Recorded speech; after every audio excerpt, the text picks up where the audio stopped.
قرآن کی آیت سورہ حشر سورہ نمبر 59 آیت نمبر 7 کو یاد کیجئے، وَمَا آتَاكُمُ الرَّسُولُ فَخُذُوهُ وَمَا نَهَاكُمْ عَنْهُ فَانْتَهُوا، نبی جو تمہیں دے دے مسلمانوں اسے لے لو، جس سے روک دے اس سے رک جاؤ۔ یہ بات طے ہے۔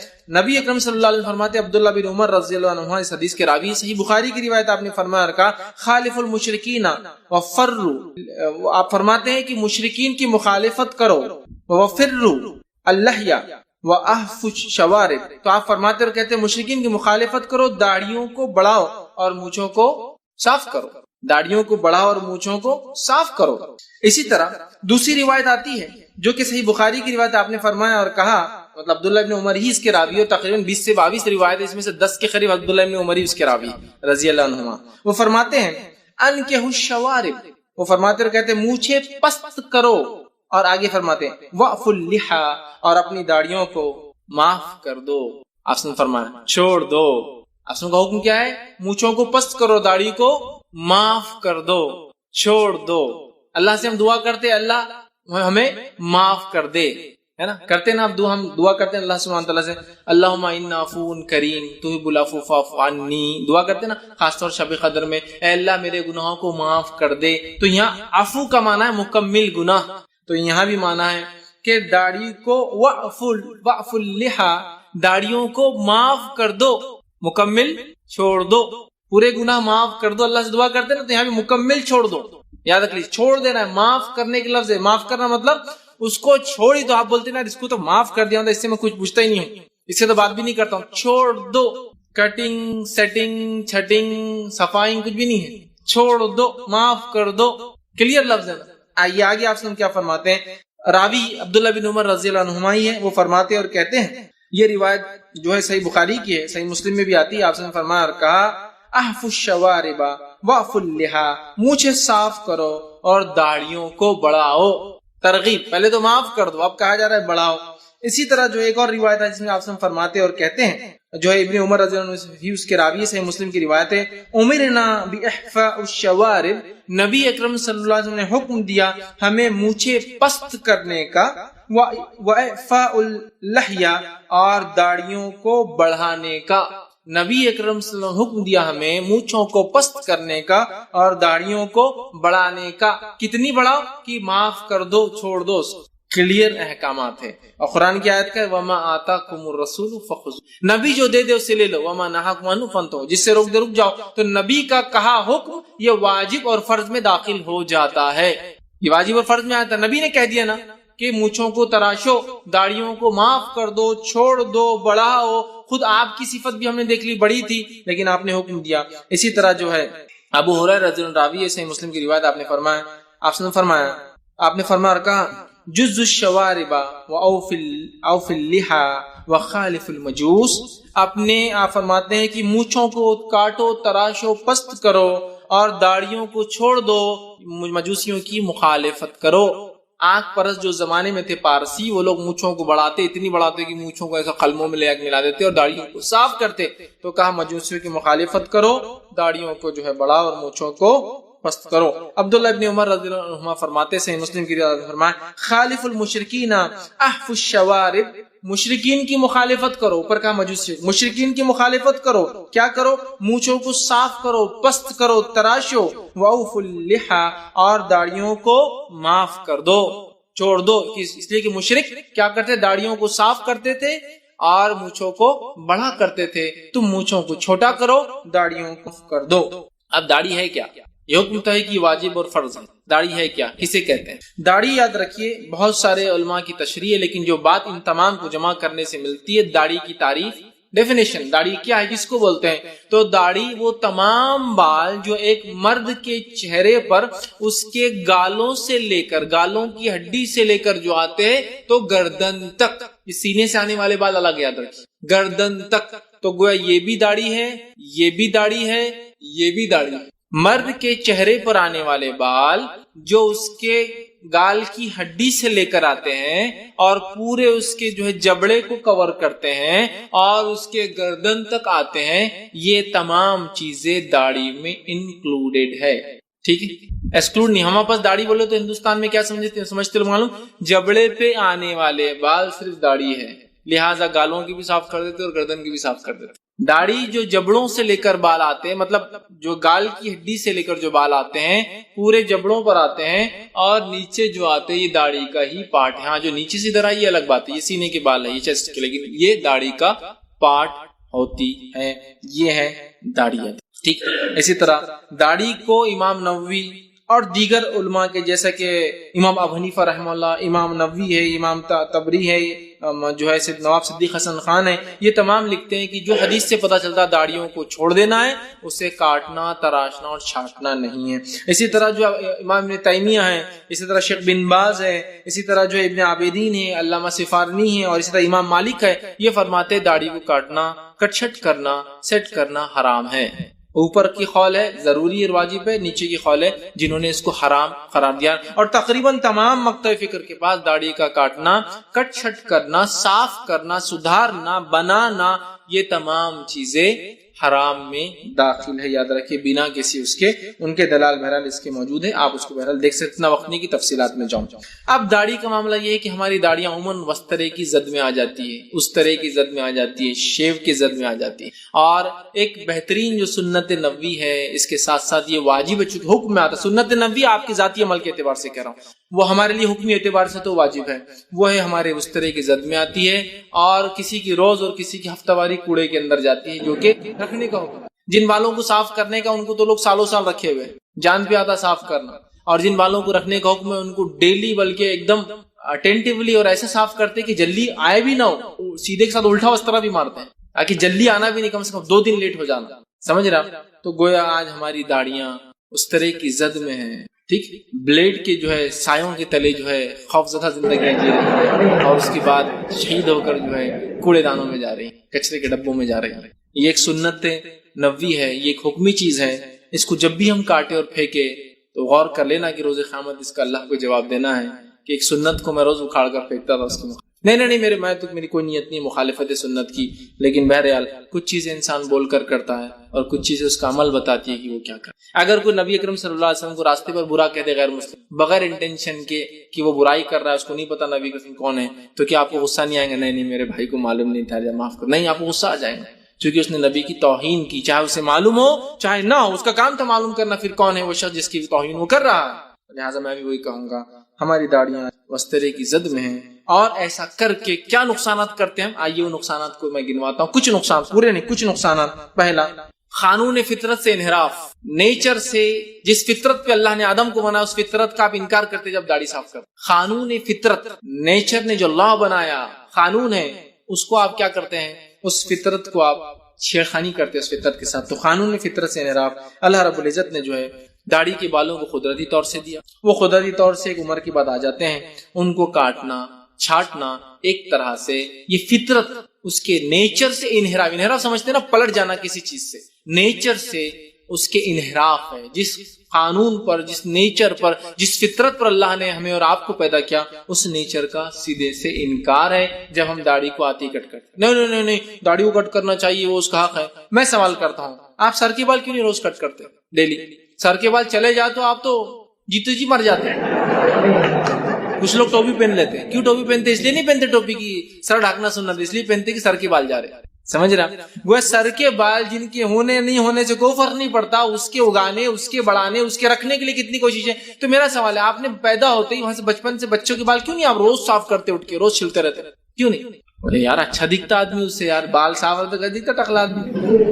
میں بغیر کسی اس کو جس کے بال نہیں، میں ان کو برا نہیں کہہ رہا ہوں. میں کہنا یہ چاہ رہا ہوں کہ ہم چاہتے کیا اپنے لیے. میں پسند نہیں بال ہونا. خود وہ آدمی بھی، اور ہے نا حدیث میں بھی ہے نا، ایک آدمی تھا جس کے سر کے بال چلے گئے تھے، فرشتہ آیا اس کو آزمانے کے لیے، کہا کیا چاہیے؟ اس نے کہا مجھے خوبصورت بال چاہیے. تو گویا وہ پارٹ آف نیچر ہے، بال سر پہ ہونا چاہیے، پارٹ آف نیچر ہے نا. تو اسی طرح داڑھیوں کے بارے میں پارٹ آف نیچر ہے، آگے تو ختم رہنے دو نا اس کو، وہ بھی آ جاتی ہے. سر کے بال جیسے ہم روز نہیں نکالتے، داڑھی کیوں نکالتے؟ تو یہ ہم نے بنا لیا. اور یہ کلچر جو ہے یہ سیکنڈ ورلڈ وار کی بات کا نتیجہ ہے. چونکہ فرسٹ ورلڈ وار سے پہلے تو مسلمان ممالک کے اندر داڑھی کاٹنے کا تصور بھی نہیں تھا. یہ فرسٹ ورلڈ وار کے بعد سیکنڈ ورلڈ وار جب مختلف فوجیں مختلف علاقوں میں پہنچی یورپین اور مسلم ممالک میں، تب مسلمانوں نے ان سے سیکھا کہ داڑھی کو صاف بھی کیا جا سکتا، ورنہ اس سے پہلے مسلمانوں کا تصور ہی نہیں تھا داڑھی کاٹتے. میں کہوں گا عثمانی خلافت کی ختم ہونے تک بھی تصور نہیں تھا، 1924 تک مسلمان داڑھی رکھتے. بعد میں جب یہ فرسٹ ورلڈ وار اور سیکنڈ ہوا، تب مسلمانوں نے یہ سب یہود، نصارہ، برٹش، اسپینش اور جو پرتگالی اور جو ہے اٹالینس اور فرینچ ان سے سیکھا یہ سب کرنا. اس سے پہلے تصور بھی نہیں تھا اس کا. جب تک یہ لوگ نہیں آئے. ہندوستان کی حالت دیکھیے, آزادی سے پہلے ہر مسلمان کو داڑھی ہوا کرتی. آپ خود انداز لگائی, دادا پردادا آپ لوگوں کی ان کی عمر زیادہ ہے, کوئی بغیر داڑھی کبھی دیکھا تھا کسی بڑے کو اپنے جو رہتا تھا ہر کوئی تھوکتا تھا اس پر.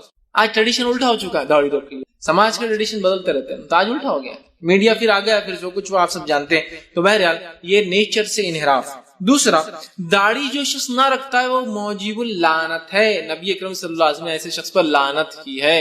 میری اور آپ کی لعنت نہیں ہے, نبی کی بد دعا ہے ایسے شخص کے ساتھ. آئیے واقعہ سنیے. تاریخ تبری, البدایہ والنہایہ میں علامہ ابن کثیر نے اور فقہ السیرہ کے اندر محمد غزالی نے اس روایت کو لایا اور علامہ ناصر الدین البانی اس روایت کو حسن قرار دیا. مطلب یہ روایت لائق عمل ہے, قابل قبول. روایت کے الفاظ یہ کہ دو لوگ نبی اکرم صلی اللہ علیہ وسلم کے پاس یمن سے آئے, جو کسرا مطلب جو رومی جو حکومت تھی, بزنطینی حکومت کے انڈر میں یمن آیا کرتا تھا. تو کسرا نے ان دو لوگوں, یمن کے بادشاہ سے کہا کہ دو لوگوں کو محمد صلی اللہ علیہ وسلم کے پاس بھیجو ایک پیغام لے کر. وہ کسرا کے دو لوگ آئے, نبی اکرم صلی اللہ علیہ وسلم جب سامنے حاضر ہوئے تو دونوں کی داڑیاں صاف اور مونچھیں بڑی بڑی تھی.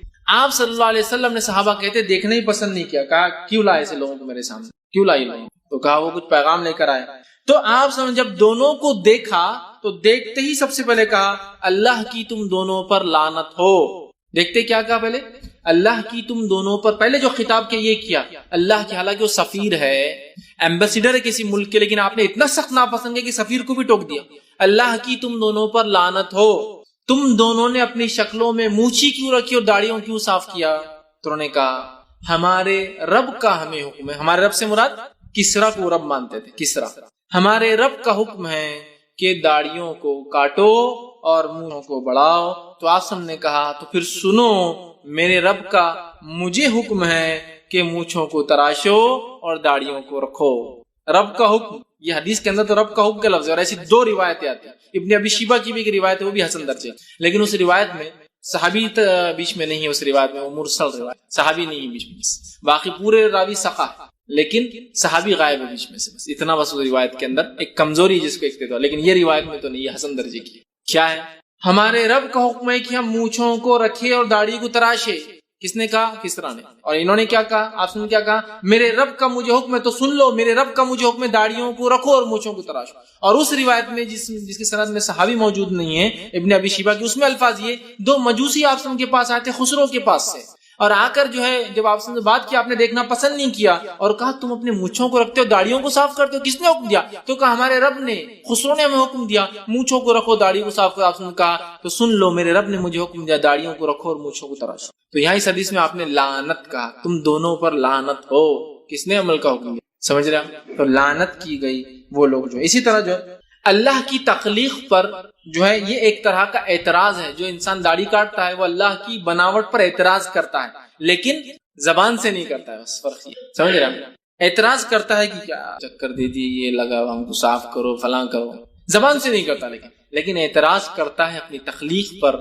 وہ جب داڑھی کو صاف کرتا ہے تو ایک طرح سے اللہ سے اعتراض کر رہا ہے کہ کیا دے دی, اب روز صاف کرو, ایک تو خرچہ ہو رہا ہے, اس کا یہ ہو رہا ہے, کیا ہوں اپنے دے دی. تو گویا اپنی زبان سے نہیں کرتا ہے, لیکن اپنے عمل سے اللہ کی تخلیق میں اعتراض کرتا ہے کہ ایسا اللہ تو نے ہم کو کیوں بنایا اور ہم کو روز یہ کرنا پڑتا ہے. تو وہ یہ اعتراض ہے. اسی طرح ایک نقصان جو ہوتا ہے داڑھی کاٹنے کا وہ یہ ہے. اسی طرح شیطان کی اطاعت کرتا ہے جو آدمی داڑھی نہیں رکھتا ہے, اس لیے کہ اللہ رب العزت سے شیطان وعدہ کر چکا ہے. آدم علیہ السلام اور شیطان کا ایک مکالمہ, اور اللہ تعالیٰ اور شیطان کی ایک بات چیت. سورہ نساء سورہ نمبر 4 اس کی آیت نمبر 15 سے آگے پڑھیے آپ, خاص طور سے 18, 19 اور 20. شیطان جب نکل رہا ہے تو اللہ سے کچھ وعدے کر رہا ہے اور کچھ اس کی چالوں کو اللہ کے سامنے ڈیفائن کر رہا ہے, جن چالوں کو اللہ نے قرآن میں ڈیفائن کر دیا. دیکھو اس نے یہ بول کے آیا ہوا ہے میرے کو, اور جو اس کی پیروی کریں گا سب کو اٹھا کے جہنم میں ڈالوں گا. تو اللہ نے ہم کو بتا دیا چل بس. تو شیطان نے کیا کہا اللہ رب العزت سے, کیا کہا؟ وَلَآمُرَنَّهُمْ فَلَا يُغَيِّرَنَّ خَلَقَ اللَّهِ.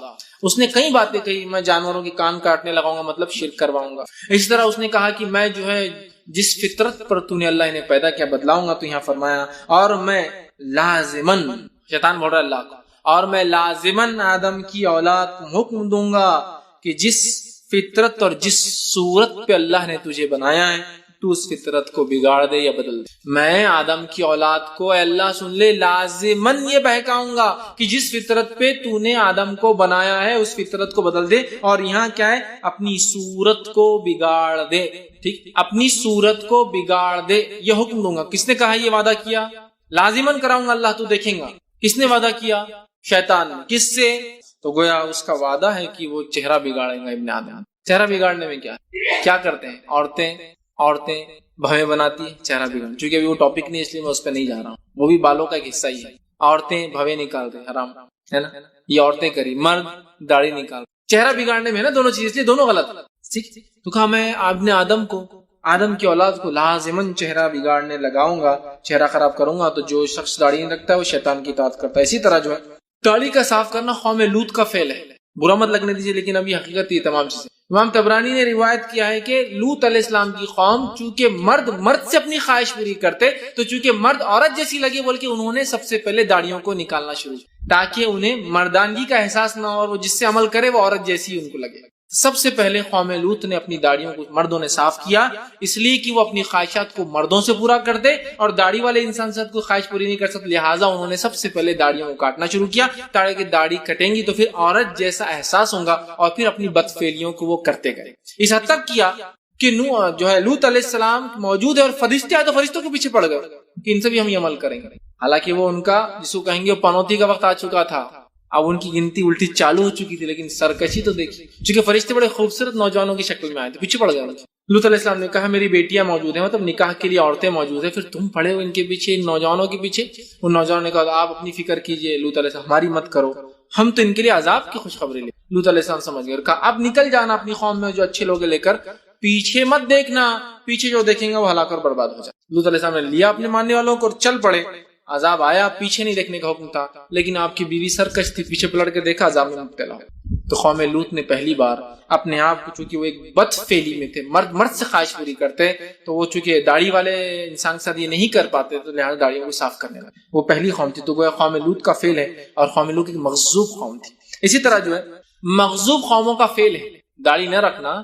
یہ مغضوب جن قوموں پہ اللہ غضب آئے، یہود، نصارہ، مجوسی پہ اللہ کے عذاب آئے پہلے، یہ ان کا فعل. اور ہم سب جانتے ہیں آپ صلی اللہ علیہ وسلم نے یہودیوں سے، مجوسیوں سے اور اہل کتاب سے مخالفت کا حکم دیا. خالف الیہود، مخالفت کرو. خالف اہل کتاب، مخالفت کرو اہل کتاب کی، داڑھیوں کو رکھو اور مونچھوں کو طرف. مخالفت کرو اہل کتاب کی، اپنی داڑھیوں کو رنگو، مطلب مہندی لگاؤ. اہل کتاب داڑھیوں کو مہندی نہیں لگاتے تھے، تو کہا ان کی مخالفت کرو ہر اعتبار سے. تو مغضوب قوموں کا فعل ہے، مطلب وہ قومیں جن پہ اللہ کا غضب ہے ان کا فعل. اسی طرح داڑھی کو کاٹنے سے یہ چیز ہوتی ہے کہ مشرکوں اور مجوسیوں سے مشابہت ہے. مشرکوں اور مجوسیوں سے مشابہت ہے. آپ نے کیا فرمایا حدیث میں نے جو آپ کے سامنے رکھی تھی؟ مشرکوں سے مخالفت کرو. حدیث کے الفاظ دیکھیے، خالف المشرکین، مشرکوں سے مخالفت کرو اور اپنی داڑھیوں کو بڑا کرو، مونچھوں کو پست کرو. اسی طرح دوسری روایت کے اندر فرمایا خالف المشرکین احف الشوارب واوف اللحى، کہ جو ہے مشرکین کی مخالفت کرو، مونچھوں کو صاف کرو، داڑھیوں کو چھوڑ دو، ان کو بڑھاؤ، ان کو معاف کرو. تو مشرکین اور اہل کتاب اور مغضوب قوموں کا یہ فعل ہے، ہمیں اس سے بچنا چاہیے. اسی طرح ہم دیکھتے ہیں کہ داڑھی نہیں رکھنے سے جو نقصان ہوتا ہے اور جو عمل ہوتا ہے وہ یہ امت مسلمہ سے نام کٹانے کا باعث ہے. اب یہ کون سی فالتو بات کر دی آپ نے؟ دیکھیے کیا ہوتا ہے، ہر اسکول کی، ہر کالج کی، ہر ملک کی ایک پہچان ہوتی ہے. میں ایک ہندوستانی ہوں، جب میرے ملک سے میں نکلتا ہوں تو میرے پاس ایک ہی شناخت ہوتا ہے کہ میں انڈین ہوں. کیا ہوتا ہے میرے پاس؟ میرا پاسپورٹ. مسلم تو ہوں ظاہر، لیکن میرا پاسپورٹ میری آئیڈینٹی شناخت کرتا ہے. اور جب میں باہر ملک میں جاتا ہوں تو میں انڈین ہوں. آپ کہاں سے؟ انڈیا سے. میرا انڈین پاسپورٹ میری پہچان. میں ایک اسکول اور کالج یونیورسٹی میں ہوں، میرا ڈریس میری پہچان ہے، میں اس کالج کا ہوں یا اس کالج کا ہوں. کالج میں بھی کون سے ہاؤس میں ہے؟ مختلف بچوں کے گروپس ہوتے ہیں، ریڈ ہاؤس ہے، بلو ہاؤس ہے، الگ الگ ہاؤسز ہوتے ہیں. کون سے؟ میرے ڈریس پہچان بتاتے ہیں. ایک فیتا چھوٹا سا کچھ بیش لگا ہوا ہوتا ہے، یا میری کیپ بتاتی ہے، یا میرا فلیگ جس کے پیچھے میں چلتا ہوں وہ علامت ہوتی ہے کہ اس کے پیچھے یہ ہاؤس والے چل. انڈیا اولمپکس میں چلا گیا، کیسے پہچانتے ہیں اب انڈیا کے لوگ اولمپکس میں ہیں؟ ایک جھنڈا لے کر ایک آدمی چلتا ہے، اس کے پیچھے جتنے لوگ ہوتے ہیں وہ ہوتے ہیں انڈین، جو کہ بلو کوٹ میں ہوتے ہیں. ہر جگہ انڈیا کے جو پہچان ہے بلو کوٹ ہے ان کا. کرکٹرز ہو گئے سب بلو کوٹ پہنے. تو ارے ہاں انڈین سے. پاکستانی ہے تو ان کا گرین فلیگ ہے، ان کا ایک فلیگ ہے اپنا ملک کا، اور گرین ڈارک گرین کر کے کپڑے رہتے ہیں. ان کا پاسپورٹ بھی ڈارک گرین ہے، ان کا قومی پہچان کلر کی ہوں گی تو ڈارک گرین ہے. انڈینس کی بلو ہے، ان کا پاسپورٹ بھی دیکھیں انڈینس کا بلو ہے. برٹشز کا مرون ہے، تو ان کا آفیشیل کلر مرون ہے، وہی پہنیں گے جو پہنے. تو پاسپورٹ اور کلر سے وہ ڈیفائن کرتے ہیں اپنے ڈریس کلرز کو. تو وہ انڈین ہے، یہ پاکستانی ہے، یہ برٹش ہے، یہ فلپائن ہے، ٹھیک ہے، یہ انڈونیشین ہے، وہ پہچان ہو جاتی ہے اس سے. تو اسی طرح داڑھی سے بھی پہچان ہوتی ہے کہ ہاں یہ مسلمان ہے. اس لیے میں کہہ رہا ہوں کہ امت مسلمان سے نام کٹوانے کا باعث ہو جاتا ہے. بہت سارے لوگ سلام نہیں کرتے کسی کو، حالانکہ وہ مسلمان ہے، بولتے ہم کو معلوم ہی نہیں آپ مسلمان ہیں، ہم سلام کیسے کرنا. پہچان نہیں ہو رہی نا، آئیڈینٹیفیکیشن. اسکول کا بیچ اتنا سا ہوتا ہے لیکن پہچانا جاتا ہے کہ بچہ کہاں کا ہے. پاسپورٹ اتنا سا، پہچان ہوتی ہے انسان کون ہے. تو امت مسلمہ کے نام کٹوانے کا باعث آپ نے فرمایا کہا من تشبہ بغیر فلیس منا.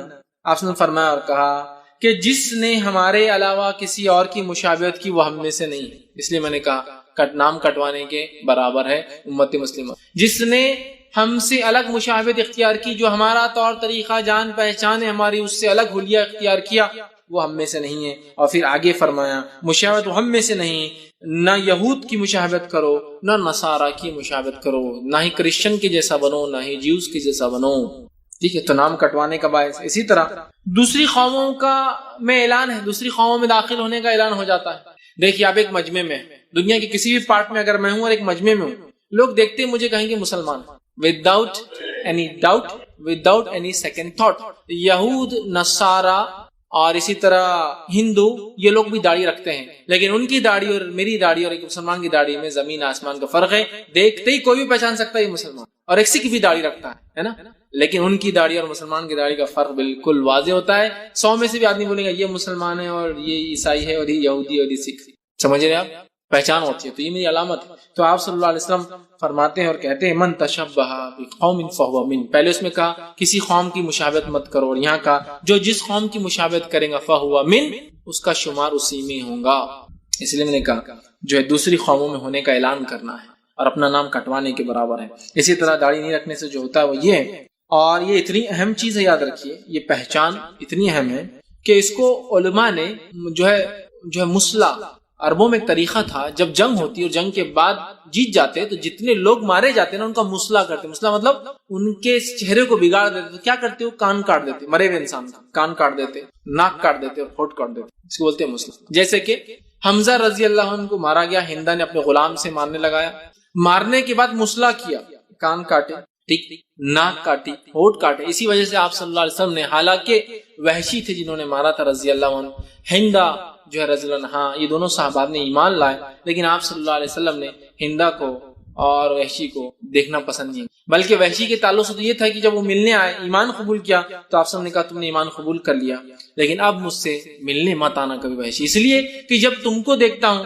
تو میرے چچا کی مجھے یاد آ جاتی، تو لہٰذا تم مت آنا. اور وحشی پوری زندگی آپ سب کی مدینہ سے باہر ہے. ویسے ایمان آخری وقت میں لائے، مطلب فتح مکہ کے بعد مکے سے جو ہے باہر رہے اور اس کے مدینے سے باہر رہے. اور حضرت عمر کے دور میں جب حضرت عمر نے کہا وحشی تم مدینے میں آگے کیوں رہتے، تو کہا اللہ کے رسول صلی اللہ علیہ وسلم نے پسند نہیں کیا کہ میں ان کے سامنے آؤں، لہٰذا میں مدینے میں آنے پسند نہیں کرتا، اور آپ کا انتقال مدینے کے باہر ہی ہے. چچا یاد آ جاتے تھے. اور نہ صرف مسلح کیا ہندا نے، بلکہ مسلح سے ایکسیڈ کر جسم بھی چیرنے لگایا اور کلیجہ نکال کے کھایا. سمجھ رہے ہیں؟ تو مسلح کہتے ہیں چہرے کو مست کرنا اور بگاڑنا. تو علماء جو شخص داڑھی کاٹتا ہے اس کو بھی مسلح کے حکم میں داخل کرتے ہیں، وہ اپنا مسلح کر رہا ہے. وہ کیسے؟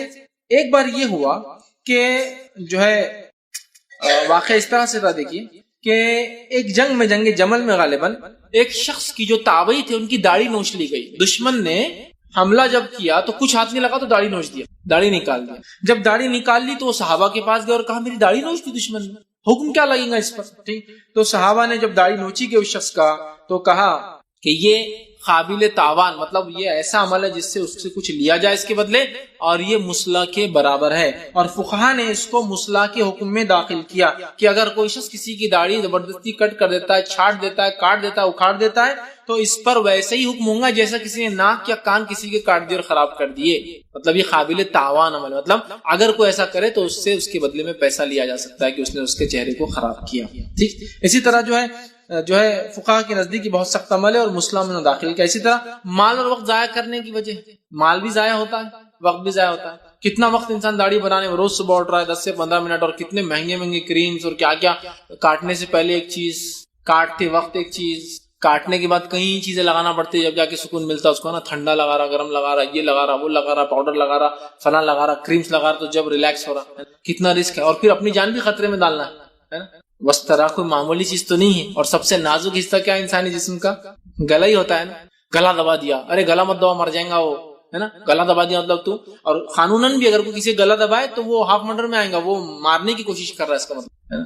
کتنا رسک آپ دیکھیے, اندازہ لگائے کہ روز ڈیلی بلیڈ وہاں تک جا کے آتی ہے, تو ایک تو مال ضائع, وقت ضائع, اور رسک بہت بڑا ہے. ٹھیک ہے, بہرحال اسی طرح جو ہے شروعات میں جلدی بوڑھا دکھتا, جیسا مثال کے طور پہ 16 سال کے بچے نے داڑھی رکھی ہے تو اس کو بھی کچھ لوگ آگے بولتے چاچا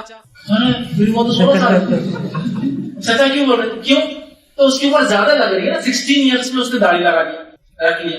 لیکن 16 سال سے لے کر 46 سال تک اس کی عمر کتنے سال کا اندازے لگاتے رہو, صرف لوگ گیس کرتے رہتے صرف اس کی, چونکہ ایج اب ظاہر نہیں ہوتی, گال اتنی تر و تازہ ہے, اتنے فریش ہے.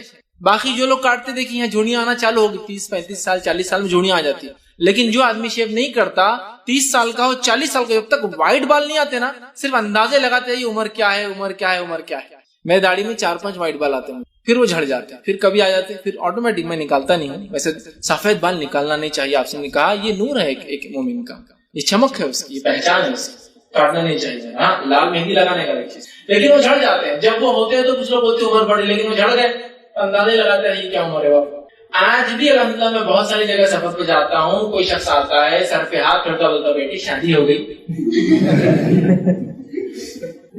جی آپ سے ایک سوال ہے, آپ کی شادی ہو گئی. جی آپ سے ایک سوال ہے, آپ 25 سال کے ہو گئے, آج بھی پوچھ رہے تھے, اندازہ نہیں, گیس ہی نہیں. اب 16 ایئرس to 46 تک وہ اندازہ نہیں لگا سکتا کہ عمر کیا آدمی. شروعات میں تو لگتا ہے کہ وہ تھوڑا زیادہ ہے, لیکن اس کے بعد جو اسٹیگننٹ ہو جاتی ہے اس کی ایج تو کئی زمانے تک اسٹیگننٹ رہتا ہو.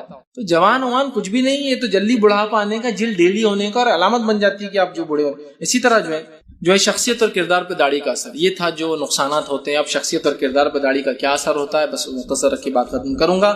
ہم تمام لوگ جانتے ہیں کہ داڑھی مسلمان کا شعار سمجھتے نا, قومی پہچان ہے, علامت جس سے ایک مومن بندہ پہچانا جاتا ہے کہ یہ ہے وہ جس نے اتباع کا جو ہے اپنے گلے میں جو ہے ڈال لیا, تو بس جو اس کا نبی کرتا ہے وہ کرتا ہے. تو لہٰذا ایک مومن کی پہچان اس کا شعار ہے, اس کی عادت ہے, اس کا اطوار ہے, اس کی قومی پہچان ہے کہ مسلمان ہے تو داڑھی رکھتا ہوں گا. اسی طرح جو ہے داڑھی عزت اور رعب کا باعث ہے. کسی عالم, کسی فقہا, کسی مفتی, کسی مفسر کو اگر بغیر داڑھی کے دیکھے تو اس کا علم کتنا بھی ہو, آپ ذرہ برابر عزت نہیں دیں گے اس کو. عزت داڑھی نہیں, اور عزت کی بات کر. ایک بہت بڑے عالم ہے, ایک بہت بڑے مفتی ہے, لیکن ان کی داڑھی نہیں ہے. کیوں نہیں ہے؟ ریاکشن کی وجہ سے چلی گئی. تو بیچارے جب بھی تقریر دیتے ہیں تو پہلے بولتے ہیں آپ لوگ سن لے, میری داڑھی ایک ریاکشن سے جا چکی ہے, برا نہ مانے. نہیں تو کیا ہوتا, وہ اگر نہیں بولے اور تقریر دے دیے تو بعد میں لوگ بڑی بڑی باتیں کر رہے, داڑھی سے نہیں ہونی. تو وہ کسی علامہ کا علم, مفسر کی تفسیر اور محدث کی حدیثیں بیکار ہے اگر اس کو داڑھی نہیں ہے. اور یہ رعب کا باعث, عزت کا باعث. داڑھی والے انسان کو کہیں بھی عزت ملی. 3 لوگوں میں جھگڑا ہو گیا, کون فریق ثالث ہے جس سے وہ پارٹی جس کا ڈسپیوٹ ہو رہا وہ کرتی, اپیل کرتی. 3-4 لوگ جمع ہو گئے, جھگڑا چل رہا 2 لوگوں میں. تو کس سے اپیل کرتا معلوم, چاچا تم بولو, داڑھی والے تم بولو, کیا کرنا ہے یہ مسئلے کا حل. کسی کو وہ اپنا فریق ثالث اور اپنا لیڈر نہیں بنائیں, کس کو بنائیں گے؟ داڑھی والے. مجھے اچھے سے یاد ہے جب میں 9th میں تھا تو میرے ساتھ کچھ بچے تھے, ان کو داڑھی آ گئی تھی, آ جاتی کچھ لوگوں کو جلدی. ہوا یہ کہ ایک بار جو ہے ہم کرکٹ میچ کھیلنے گئے اور ایک بال چلا گیا ایک کونے میں, اور وہاں غریب بستی کی عورتیں آیا کرتی تھی بیت الخلاء کے لیے. رول یہ تھا کہ ہم بال وہاں جائیں گے تو لیں گے نہیں جب تک کہ معلوم نہ کوئی ہے نہیں. لیکن ایک بچہ چلے گیا اور وہ خاتون نے چلا دیا, اور پبلک جمع ہو گئی اور خوب رش ہو گیا, اور ہو گیا. اب وہ لوگ تو آ گئے, ان کے خاندان والے آ گئے, کافی بڑے بڑے مرد آ گئے, لکڑیاں وکڑیاں لے کے خوب آ گئے. اب مسئلہ یہ ہے کہ وہ مارنا بھی نہیں چاہتے, چونکہ مسلم بچے اگر ان کو ماریں گے تو مسلم بستی سے لوگ آئیں گے, اور وہ لوگ بہت تھوڑے سے رہتے تھے وہاں, ان کو بھی نقصان ہے. اب کرنا تو کیا, غصہ تو آ گیا ہم کو, اب کرنا کیا. تو فوراً وہ داڑھی والے کو, حالانکہ سب بڑے بڑے مرد بوڑھے لوگ, وہ داڑھی والے کو تم بولو, بولے کیا کرنا, بولے مولانا. انہوں نے ایسا کیا, اور وہ بیچارہ 9th کا اسٹوڈنٹ, وہ بڑا بن گیا. ہاں غلط تو مولانا, اس کو جلدی بڑے بن جاؤ, تم مجھے داڑھی بہت لیٹ آئی تو انہوں بڑے بن گئے. ہاں غلط تو ہوا, بولے بہت ہی ٹھیک نہیں تھا, بولے ادھر آؤ مارو, بولے اس کو سب. انہوں نے خود سب بچوں نے مارا, معافی مانگو, بولے یہ جو ہے خاتون سے انہوں نے معافی مانگی, کہا چلو اب یہاں گیم نہیں ہوگا, اور وہ لوگ بھی خاموش ہو گئے. وہ فریق ثالث لیڈرشپ مل گئی اس کو. 9 سال مطلب 9ویں کا بچہ ہے, ہارڈلی کیا جو 14 ایئرس, لیکن بڑا مانا اس کو. کیوں؟ داڑھی والا نیچرل ہے, لوگوں کی ذہن میں بیٹھا ہوا ہے. داڑھی والا کو غلط کام کرے تو داڑھی ہے نا تم کو, مطلب گویا تم کو صحیح عمل کرنا چاہیے, داڑھی والے ہوتے ہیں. دیکھو آپ کو عزت دیتی ہے, وقار دیتی ہے, ٹھیک ہے. اسی طرح روب کا بھی باعث ہوتی ہے. ایک رواب ہوتا ہے کہ انسان کے داڑھی والا اگر ہو تو بلا پتلا, لیکن داڑھی ہے تو اس کی داڑھی کا رواب رہتا, اس کا نہیں بھی رہتا. ارے بیٹے تیرے کو کچھ نہیں کر, تیرے کو تو بہت کچھ کر دیتے ہم, تیری داڑھی کو وجہ سے رکے ہوئے. اس کا روب ہے, اس کی داڑھی کا ایک مقام ہے لوگوں کے پاس, روب ہوتی ہے اس کی شخصیت کے اندر, ٹھیک ہے. اسی طرح جو ہے گناہ سے بچنے کا باعث ہے داڑھی. گناہ سے بچ جاتا ہے انسان داڑھی والا. کیوں؟ گناہ کرتے ہی سماج، ماحول، معاشرہ اور وہ خود اپنے آپ کو کوستا، میں گناہ کر رہا داڑھی رکھ کر. اس کی داڑھی اس کو بہت سارے گناہوں سے بچا لیتی ہے. اور میں بھی جب کتاب و سنت کی طرف پہلی بار آیا، میری داڑھی نے مجھے بہت سارے گناہوں سے پھر روک دیا، اس لیے کہ میں نے یہ تو طے کیا تھا کہ داڑھی میں کبھی نہیں کاٹوں گا جو بھی اپنی زندگی کا داڑھی، تاکہ بعد میں افسوس نہیں ہونا کہ داڑھی کیوں کاٹے، تو رہنے دو. اور داڑھی میں سب کچھ ہو رہا، داڑھی میں فلمیں، داڑھی میں سب کچھ، داڑھی میں چھیڑ چھاڑ، سب داڑھی میں.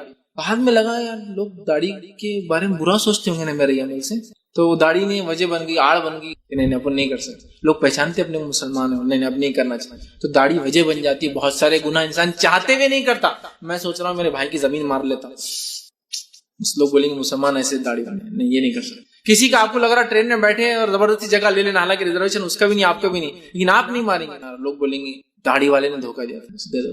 دل بول رہا کہ اس کو گالی دے دو اس لیے کہ اس نے مجھے گالی دیا، نہیں یار، لیکن لوگ بولیں گے داڑھی والا گالی، مسلمان نے گالی دے. سمجھ رہا؟ تو بہت سارے گناہوں سے روکنے کا بھائی. اسی طرح جو ہے ان کا حکم ٹھیک. اسی طرح جو ہے علم دین رکھنے والے اور امامت کے اہل، لیڈرشپ کے اہل لوگوں کی پہچان داڑھی. کوئی عالم کو، مفسر کو، مفتی بغیر داڑھی کا آپ سوچ بھی نہیں سکتے. ارے بغیر داڑھی کا چھوڑیے، کٹ چھٹ کرتا تھا آپ اس کو برا بولیں گے، وہ کیا چھلتے رہتا، اس نے کیا. ارے مفتی ہوں گا، وہ داڑھی صحیح نہیں رکھ رہا کہے گا مفتی. ان کو نہیں گنتے آپ مفتی ہوں، صرف ایک داڑھی کی غلطی کی وجہ سے. علم میں وہ کتنا بھی ہو، کتنا بھی علم اور عقیدے میں وہ ہو، داڑھی نہیں ہے تو کوئی ویلیو نہیں ہے نا. تو وہ علم کی پہچان اور لیڈرشپ بھی اسی کو ملتی ہے. ایسے آدمی کو داڑھی، میں نے بتایا نا واقعہ تھا، جھگڑا ہو گیا تو داڑھی والے کو لاؤ، فلاں ہوگا داڑھی والا. ارے دو لوگ آپس میں لڑ رہے، ایک ہی قوم کے لوگ. ایک بار میں ایک واقعہ سناتا ہوں. میں ایک جگہ سے آ رہا تھا اور ایک تیرتھ ستان پر جانے والی ٹرین، وہاں سے اس میں ٹکٹ مل گیا. ریزرویشن کنفرم نہیں ہوا، لیکن چونکہ ٹکٹ سادہ والا تھا جو کاؤنٹر سے لیا جاتا تو اندر تو بیٹھ سکتے تھے. اب ٹرین میں بیٹھ گئے، دو ایک ہی قوم کے دو لوگ جن کی زبان میں نہیں سمجھتا تھا وہ کیا بول رہے تھے. ان لوگوں میں جھگڑا ہو گیا کہ ایک آدمی نے جاتے جاتے ایک عورت کے پیر پہ سے پیر رکھ کر چلا گیا. وہ دونوں ایک ہی قوم کے، دونوں ایک ہی جگہ سے آ رہے، عبادت کر کے اپنی تیرتھ سے، ایک پلگرم جس کو کہیں گے وہ کر کے آ رہے ہیں ایک عبادت گاہ کو جا کر. ان میں ایسا گھماسان جھگڑا کہ ان کے مرد اور ان کے مرد بھی آ گئے، اور وہاں میں اور ارشد دونوں تھے، اور ہم بھی نیچے بیٹھے ہوئے، جگہ نہیں تھی ریزرویشن، ٹرین میں نیچے بیٹھے ہوئے. اب جھگڑا اتنا بڑا کہ مار پیٹ پہ آ گئی. تو اب کس کو فریق ثالث بنائیں گے؟ داڑھی والا، اور کون بن سکتا؟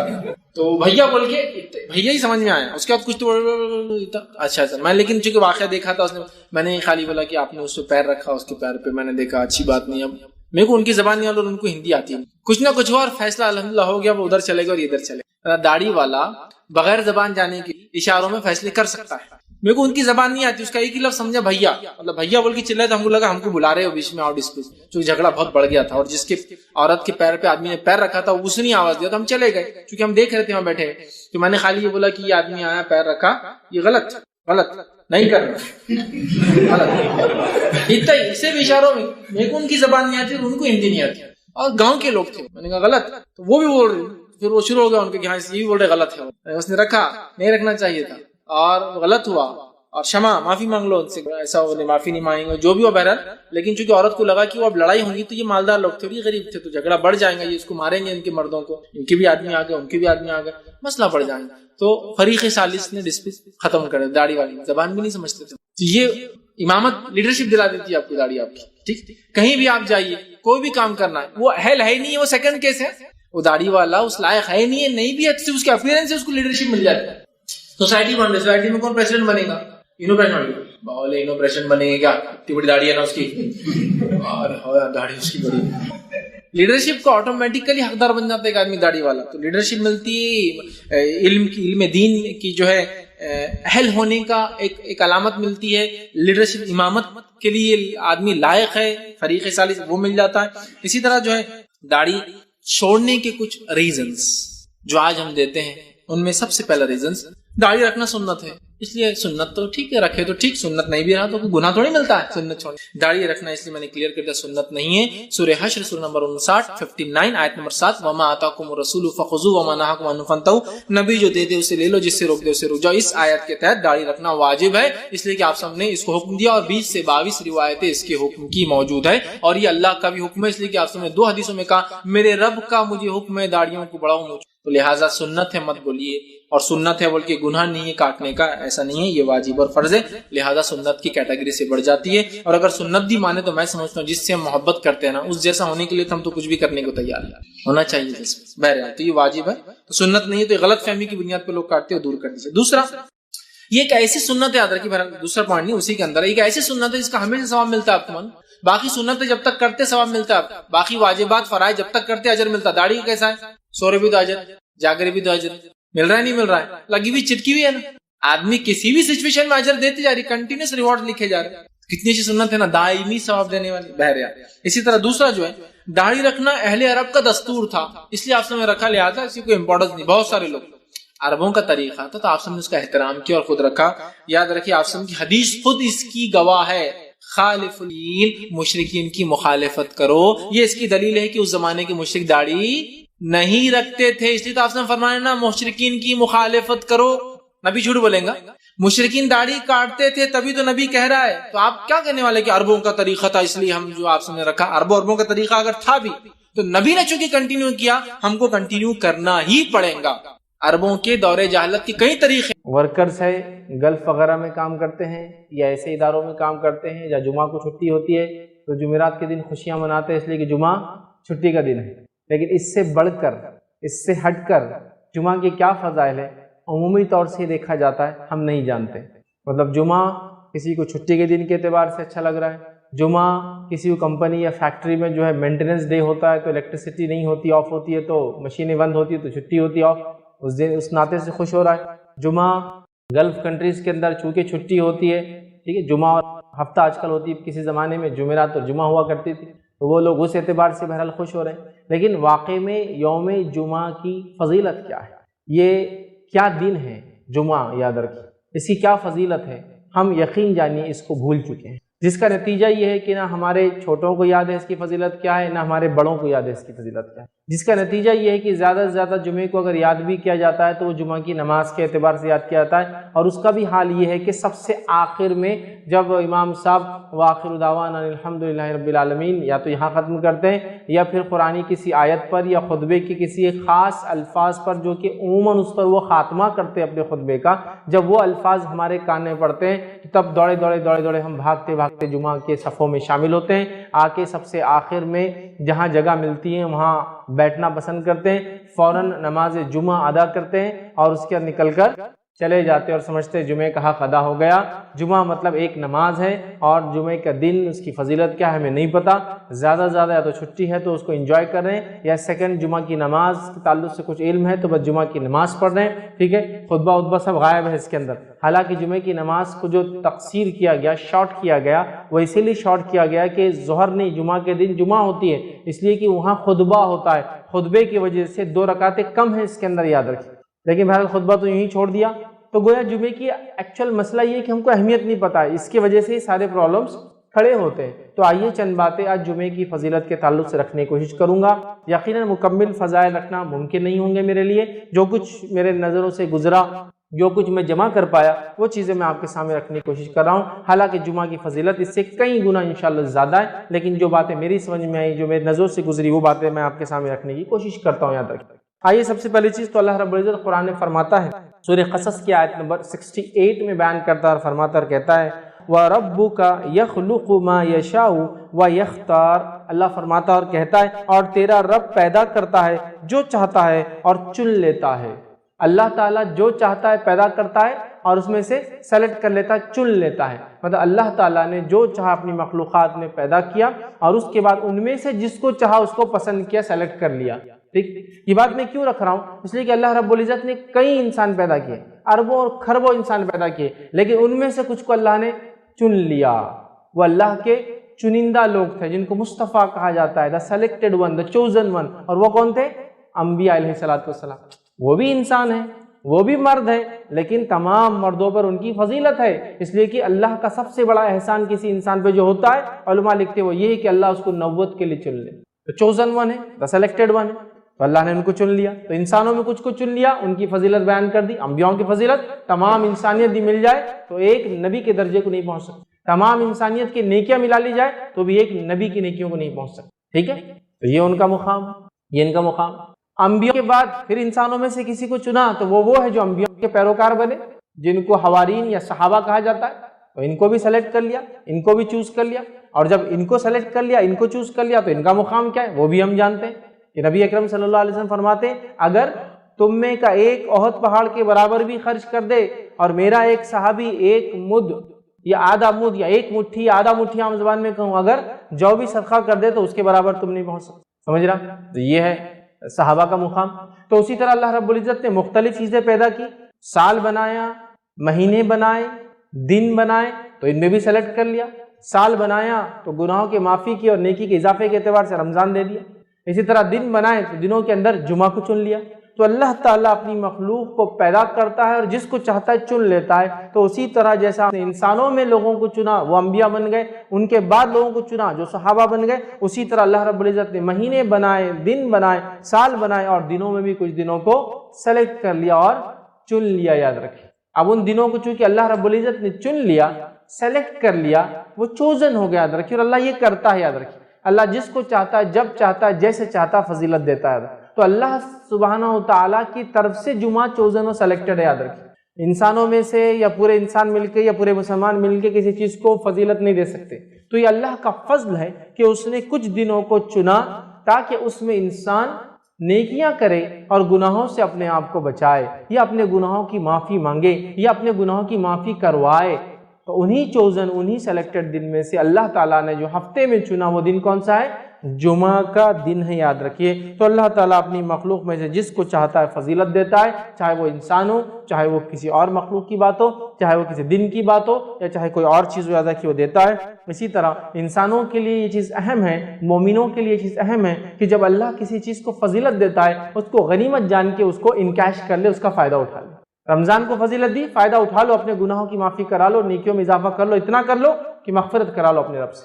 جمعہ دے دیا، غنیمت جان لو، خوب اعمال کرو، اچھے سے اچھے نیکیوں میں اضافہ کرو، گناہوں کی معافی اللہ رب العزت خوب منوا لو. تو رب کو منوا لو اس دن. ٹھیک ہے تو اللہ سبحانہ تعالیٰ نے فضیلت دی ہے. ہمارا کام ہے ان فضائل کو سمجھ کے اس پہ عمل کر کے نیکیوں میں اضافہ کریں ان دنوں میں، ان مہینوں میں، ان ایام میں، ان جگہوں پر. جیسے مکے کو اللہ نے فضیلت دے دی ہے نا، تو ان جگہوں پر ان دنوں میں جا کر اپنا فائدہ اٹھا لے، نیکیوں میں اضافہ کر لے، گناہوں سے اپنے آپ کو بچا لے اور گمراہ زندگی کو تبدیل کر کے ہدایت یافتہ بن جائے.